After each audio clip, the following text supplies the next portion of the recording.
Bueno chicos, continuando con lo que es la unidad 1 y con los conceptos fundamentales para el análisis cuantitativo, hoy vamos a dar inicio al tema 2, que corresponde a la incertidumbre en las medidas, ¿sí?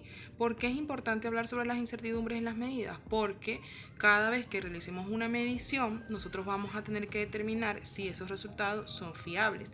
Por eso hoy vamos a conocer un poco más sobre la precisión, exactitud y cuáles son los métodos que generalmente se utilizan para determinar si nuestros resultados son fiables. Entonces, comencemos.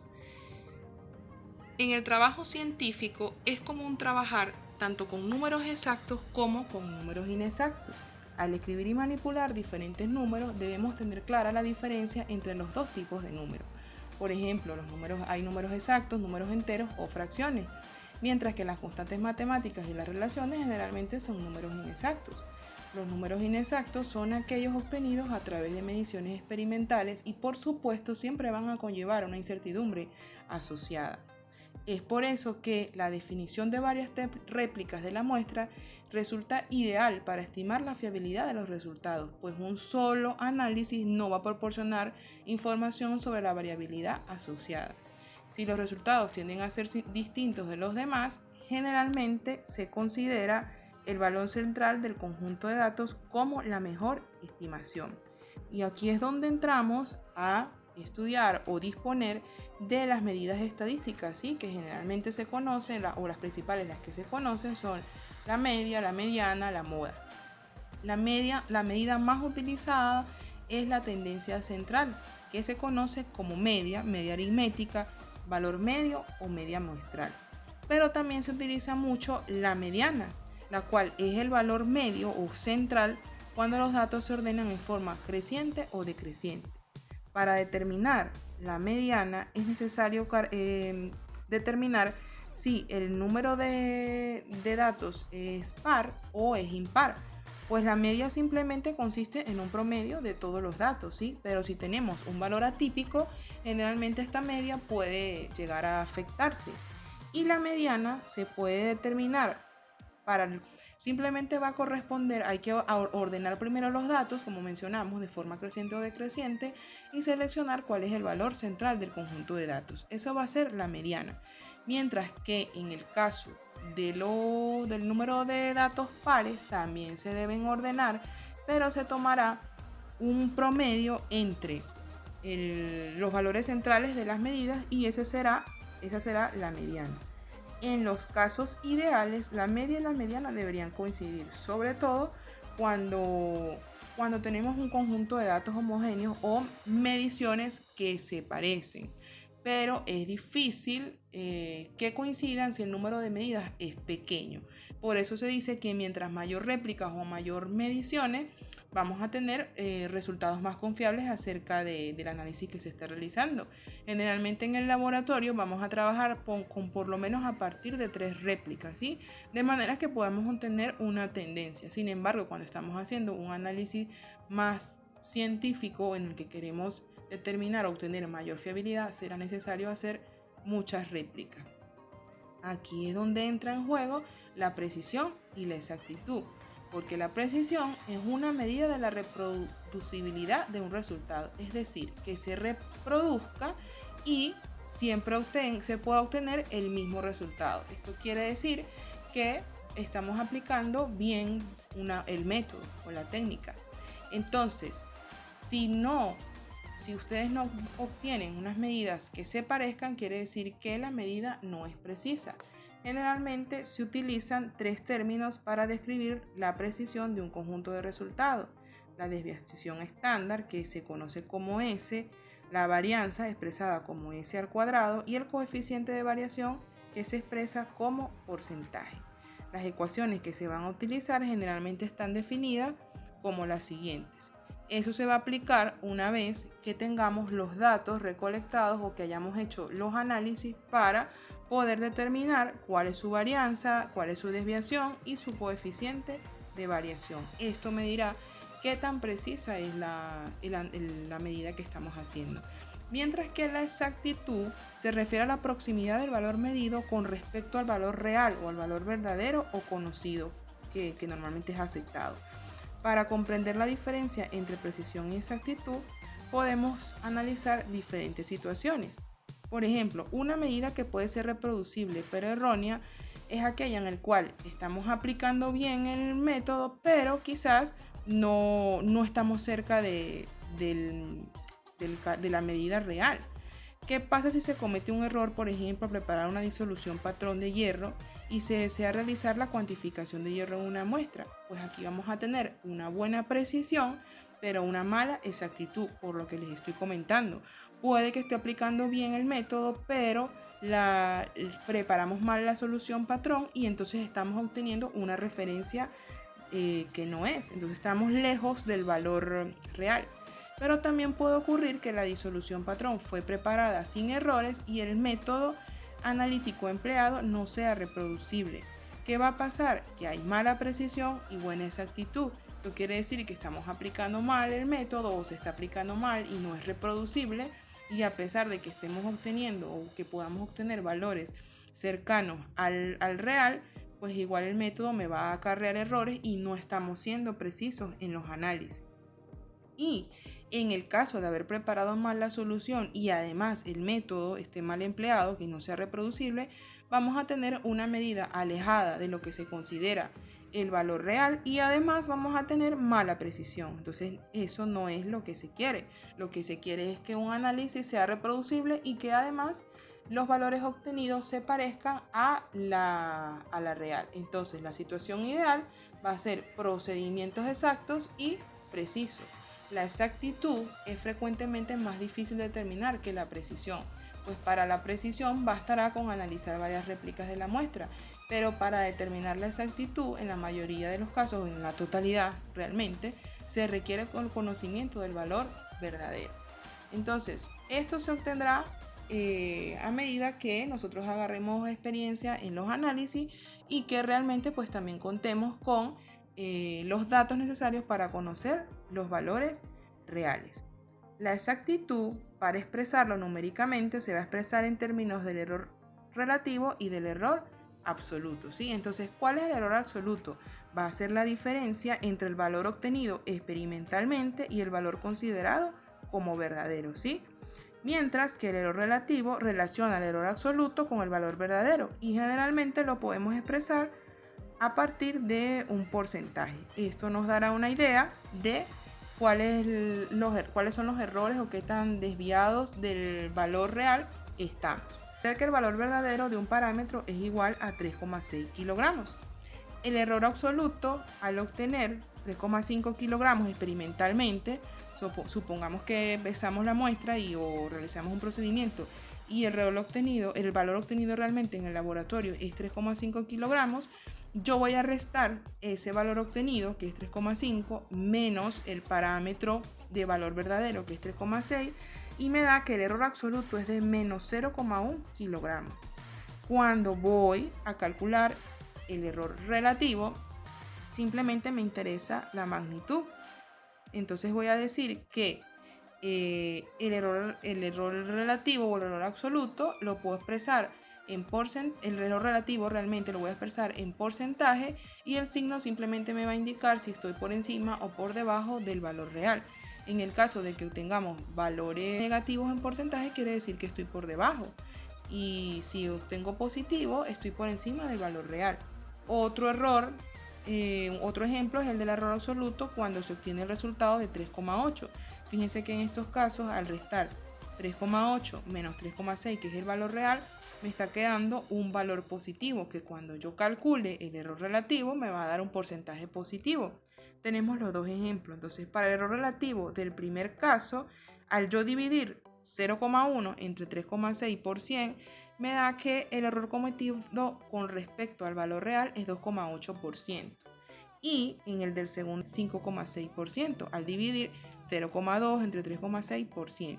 Como les dije, al calcular el error relativo yo considero la magnitud, pero si quiero tener una idea más fiel o más exacta de lo que estamos hablando, pues les dejaría el signo, el negativo o el positivo, y así yo sabré si estoy por debajo o por encima del valor real. Entonces, dependiendo de la forma en que nosotros trabajemos, vamos a acarrear diferentes tipos de errores. como el error sistemático, el error aleatorio o el error bruto. Hablemos rápidamente de en qué consiste este tipo de errores. Pues cualquier medida va a llevar asociada una incertidumbre, y esto es lo que se conoce como error experimental. Los resultados pueden expresarse con un mayor o menor grado de confianza, pero nunca con total certeza. Los análisis químicos generalmente se ven afectados por dos tipos de errores, el sistemático y el aleatorio. Pero también, como les mencioné anteriormente, existe un tipo de error determinado como bruto. El error sistemático hace que la media de un conjunto de datos difiera del valor aceptado. El error sistemático también es llamado error determinado porque se puede corregir y se origina principalmente por un fallo del diseño del experimento o por un fallo del equipo. Existen diferentes vías para detectar un error sistemático. Analizar muestras de composición conocida, tales como materiales de referencia certificadas. Analizar muestras blancos que no contengan el analito, le aplico el mismo procedimiento y puedo determinar cuál es la interferencia o qué es lo que me está saliendo mal. Usar métodos analíticos diferentes para llevar a cabo el análisis y ver qué tan diferentes son los resultados, y comparar también cuando se tiene contacto con diferentes laboratorios. Mientras que el error aleatorio es un error indeterminado porque se origina por efectos de variables incontroladas, es decir, por el analista. Generalmente se tienen en cuenta estos errores cuando, por ejemplo, hay un error al tomar la lectura del volumen de una bureta, o el ruido eléctrico de un instrumento que se presenta como fluctuaciones, bien sean positivas o negativas, que pueden afectar el análisis y no puede ser eliminado por completo. Entonces, la única manera de yo poder, vamos a decir, corregir este tipo de errores es repitiendo la medida, mejorando la técnica o cambiando el equipo. Mientras que el error bruto es uno que ocurre de forma ocasional y suele ser grande. Puede ser que se cometan tipos de errores al perder parte del analito, a perder parte del precipitado, a dejar evaporar mucho alguna sustancia, entre otras situaciones. Pero esto se va a ver en el análisis como valores muy atípicos y pues será necesario repetir la experiencia.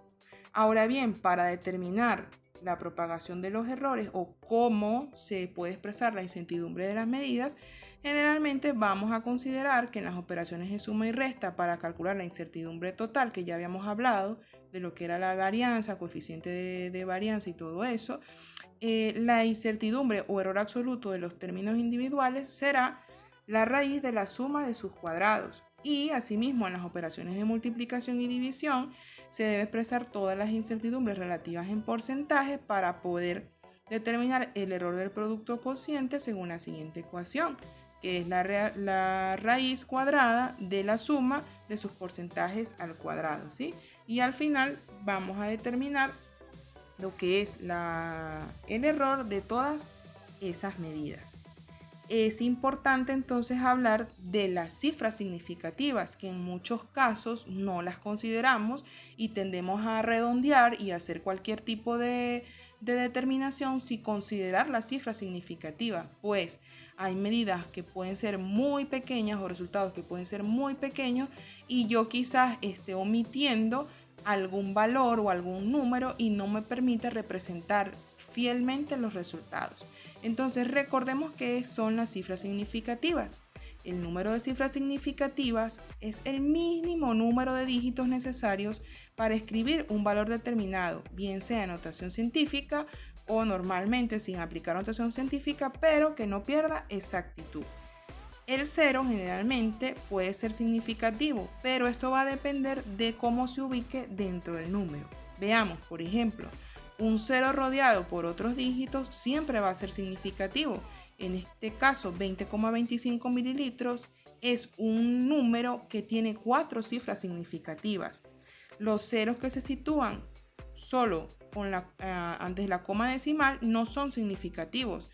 0,03022 tiene 5 números, 5 cifras, sin embargo, hay 4 cifras significativas. Mientras que los ceros al final del número pueden ser significativos o no. Si se expresa, por ejemplo, el volumen de un vaso como 2.0 litros, la presencia del cero indica que el volumen se conoce hasta unas décimas de litros. Por lo tanto, ese cero es significativo. Por ejemplo, el número de cifras significativas en 92.500 es ambiguo. ¿Por qué? Porque yo lo puedo expresar de diferentes maneras. Entonces, por ejemplo, en el caso de que yo lo exprese como 9,25 por 10 a la 4, solamente tiene 3 cifras significativas. Pero si lo expreso como 9,250 por 10 a la 4, ese es 0 significativo, 4 cifras significativas. Mientras que si lo expreso como 9,2500 por 10 a la 4, el número tiene 5 cifras significativas.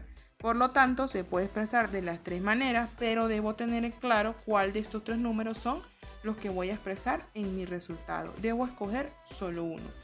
En este gráfico podemos ver el resumen de que los ceros que no son significativos después de un decimal, antes de números distintos de 0. A partir de los números distintos de 0, todos los ceros son significativos y los ceros después de números distintos de 0 en un decimal también son significativos. Entonces vean que es importante recordar todo esto para poder hacer operaciones y poder identificar cuántos decimales o cuántas cifras significativas puede tener un resultado. No es lo mismo que yo les diga el resultado lo deben expresar con 2 decimales a que yo les diga el resultado debe tener 4 cifras significativas. Entonces ahí ustedes deben aprender cuál es la diferencia entre los dos términos. Por lo tanto, es importante que revisen todo lo relacionado a las cifras significativas y la notación científica. Veamos 2 ejemplos de operaciones con cifras significativas para que veamos cuáles son las reglas y así poder establecer. Por ejemplo, si yo voy a sumar 20,4 más 1,322 y 83, yo voy a obtener una suma de 104,722. ¿Qué está pasando aquí? ¿Quién me va a limitar a mí el número de cifras significativas o de decimales en el resultado?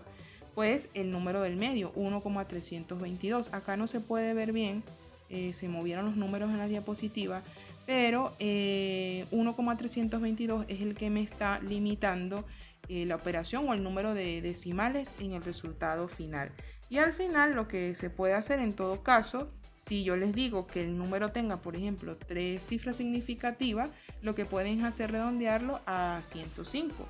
Pero como nosotros vamos a trabajar con números donde las medidas generalmente tienen que ser muy exactas, vamos a evitar de hacer el redondeo de forma indiscriminada, a menos que yo se los especifique. Siempre vamos a trabajar con decimales.